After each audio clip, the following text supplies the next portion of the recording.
जय हिंद। अभी ऐसा हो गया है, लग रहा है कि रात में भांग पीकर सो गया है और सुबह उठकर कुछ वीडियो बनाकर चले जा रहा है। नहीं, याददाश्त हट जाता है, सब कुछ उसी प्रकार से वीडियो बनाकर चले जा रहे हैं लोग। मैं ऐसा क्यों कर रहा हूँ अभी आपको सामने प्रूफ करने वाला हूँ। आरआरबी एनटीपीसी का एग्जाम खत्म हुआ, इसका आंसर की जा रही हुआ, उसके बाद जो कट ऑफ बताया जा रहा है, कुछ भी वीडियो बनाकर लोग चले जा रहे हैं। आप ये सोच के चलिए, जो बच्चा स्टेज 2 के लिए प्रिपेयर करेगा उसको भी मनोबल टूटेगा, कॉन्फिडेंस डाउन होगा और 2 एग्जाम क्लियर होने से वंचित हो पाएगा। वो अच्छे से एग्जाम नहीं क्लियर कर पाएगा। कहीं ना कहीं ये जो अभी समय चल रही है उनके लिए बहुत इंपॉर्टेंट है। कट ऑफ कितना जाने वाला है सब कुछ इस वीडियो में मैं आपको क्लियर करने वाला हूँ। हमारा 2-3 दिन पहले वीडियो आ जाते, लेकिन मैं ड्यूटी में था तो वीडियो नहीं बना पाया। इसके ऊपर मेरे जो सीनियर सर थे उनसे मैं जानकारी लिया हूँ, इसलिए मैं वीडियो में शेयर करने वाला हूँ। वीडियो आप लोगों के लिए बेहद इंपॉर्टेंट है, वीडियो को लास्ट तक बने रहेगा। आपको जानकारी के लिए मैं बताना चाहता हूँ, अभी मैं रेलवे में एसआई पोस्ट पर कार्य करता हूँ। बहुत सारी इन्फॉर्मेशन मेरे को जानकारी सबसे पहले मिलती है, वही मैं वीडियो के माध्यम से आपके पास शेयर करता रहना।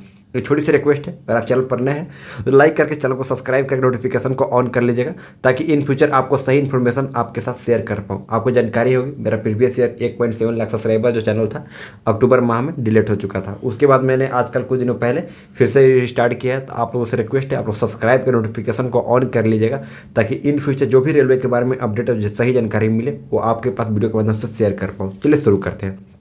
देखिए, पहला चीज़ जो उन्होंने मेरे को बताया, इस देखो कट ऑफ किस पर डिपेंड करता है। आप ही सब कहना चाहते हैं, आप खुद इसका आंसर दीजिएगा। कट ऑफ कब डिपेंड करेगा? कट ऑफ एक ही चीज़ पर डिपेंड करता है। पहला होता है कि कितने बच्चों ने एग्जाम दिया है। समझ में आ रहा है? क्वेश्चन फॉर्म भरा है उस पर डिपेंड नहीं करता है cut off. Cut off depend करता है परीक्षा कितने बच्चों ने एग्जाम दिया, परीक्षा कितने बच्चों ने एग्जाम दिया है। सेकंड जो कट ऑफ डिपेंड करता है वो होता है कि आप कहाँ से बिलोंग करते हैं, किस रीजन से बिलोंग करते हैं। अलग अलग रीजन में कितने फॉर्म आवेदन हुए वो तो बात की बात है, लेकिन किस रीजन से बिलोंग करते हैं रीजन पर डिपेंड करता है। थर्ड जो बिलोंग करता है वो बिलोंग करता है आपके एग्जाम का पैटर्न कैसे से, आपका किस स्टेज में एग्जाम था। ये कोई थर्ड टर्म में एग्जाम था, सेकंड में था, सेकंड शिफ्ट में था, फर्स्ट शिफ्ट में था, उस एग्जाम का पैटर्न था, क्वेश्चन का लेवल क्या था, नॉर्मलाइजेशन क्या था, इसके ऊपर डिपेंड करता है आपकी कट ऑफ। इसके अलावा कोई थर्ड उपाय नहीं है। चलिए बारीकी समझते हैं आपका इस प्रकार कट ऑफ कितने जाने वाला है। जो मेरे को जानकारी मिली है, मैं जो बात बताने वाला हूँ ना, मैं यूआर कैटेगरी आप हो, या फिर आप ओबीसी हो, या फिर एससी हो, या फिर एसटी हो, आप किसी भी कैटेगरी से हो, अगर स्क्रीनशॉट लेकर रख लेना। अगर इससे बाहर कट ऑफ चला गया, अब कोई सर बता दे यूट्यूब पर, बड़ा बड़ा महान सर यूट्यूब पर है जो कुछ भी बता कर चले जा रहे हैं, एक भी नंबर अगर कट ऑफ चला गया तो आप जो कहोगे तो मैं मान सकता हूँ। 2-3 नंबर की गैप हो सकती है बारीकी से। देखिए, पहले एक चीज़ बताना चाहते हैं आपको, तो ये जानकारी होगी लगभग 56 लाख के आसपास फॉर्म अप्लाई हुए थे total RRB NTPC CBT 1 exam के लिए। और जिसमें से प्रेजेंटेशन कितने के थे, यानी कितने कितने बच्चों ने एग्जाम दिया था, ये इंपॉर्टेंट है। प्रेजेंट कितने थे आपको जानकारी के लिए बता दो, पूरे ऑल इंडिया में आपको 56 लाख है। इसका 40% करोगे तो लगभग जितना भी आएगा लगभग 18 लाख के आसपास आएगा। 18 नहीं, लगभग 20 लाख के आसपास आएगा। मान चलो 20 लाख से बच्चों ने एग्जाम दिया है, 40% बच्चों ने एग्जाम दिया पूरे ऑल इंडिया में। अब बताइए, जहाँ पे कंपटीशन इसका दोगुना से ज़्यादा थे, समझ रहे हैं ना, वहाँ पे कंपटीशन दोगुना से कम हो चुकी है। जो परीक्षा दिए थे 20 लाख से कम। ऐसा कारण क्या था? क्योंकि देखिए, आपका फॉर्म भरा गया था, प्रीवियस ईयर फॉर्म भरा गया था। बहुत सारे ऐसे बच्चे थे जो गांव घर से बिलोंग करते हैं, जो सोशल मीडिया पर ज़्यादा एक्टिव नहीं है, जिनको बारे में जानकारी नहीं, परीक्षा नहीं। बहुत सारे ऐसे बच्चे होते हैं तो वो परीक्षा देने नहीं पाए। बहुत सारों को आर्थिक स्थिति कमजोर होती है, बहुत बड़ा दूर सेंटर पड़ जाता है, तो कहीं ना कहीं इस चीज़ को नहीं दे पाते हैं। कहीं ना कहीं फाइनेंशियल स्थिति के कारण भी नहीं एग्जाम देने पाते हैं बहुत लोग ऐसे। अब बहुत लोग तैयारी नहीं किए हो रहते हैं। लगभग 20 लाख बच्चों ने परीक्षा दिया है, ये जानकारी आपको ऑलरेडी हो चुकी होगी। आप डेटा अनुसार उठाकर देख लीजिएगा, जैसे इसका डेटा एनालिसिस किया जाता है आपको पता चल जाएगा। सेकेंड चीज़ बताते हैं आप लोगों को, इसका जो कट ऑफ के बारे में जहाँ तक बात होती है, बच्चों ने एग्जाम तो कम दिया था, जाहिर सी बात है। इसमें से भी आपको मैं ये लिखित कह सकता हूँ कि 10 लाख बच्चे ऐसे थे कि जो देखे कि भैया हम भी दोस्तों एग्जाम फॉर्म भर रहे हैं, हम भर देते हैं, साथ में घूमने चल जाएंगे ये बहाना से।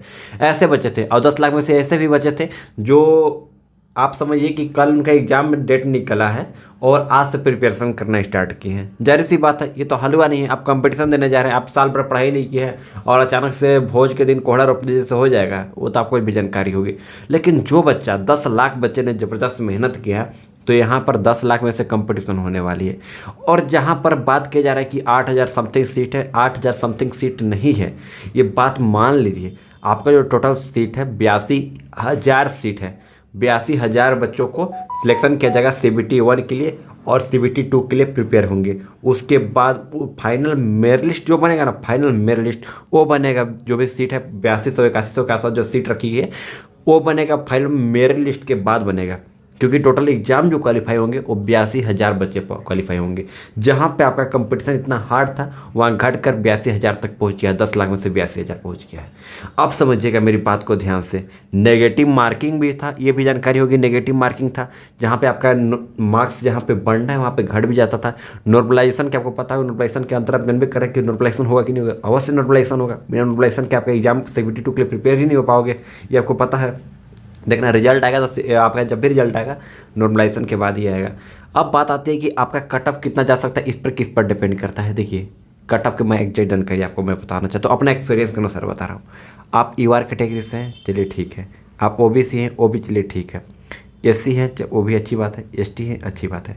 अब बात करेंगे, अगर मैं देखिए एक्सपेक्ट बता सकता हूँ, क्योंकि ओरिजिनल कट ऑफ जब तक ऑफिशियल डेटा एनालिसिस नहीं किया गया है तब तक मैं कैसे बता सकता है कोई भी इंसान। लेकिन जो अपना एक्सपीरियंस है, और मैं एक्सपीरियंस हमारा कभी भी गलत नहीं हुआ है। 10 लाख बच्चों ने फॉर्म भरा है, 10 लाख बच्चों ने एग्जाम दिया, मेन 20 लाख बच्चों ने एग्जाम दिया, लेकिन 10 लाख बच्चों में से मेन कंपटीशन होने वाली है। इसमें से 82,000 बच्चों को लगभग हर बच्चा 11 बच्चा में से एक बच्चा का सिलेक्शन होने वाला है CBT2 के लिए।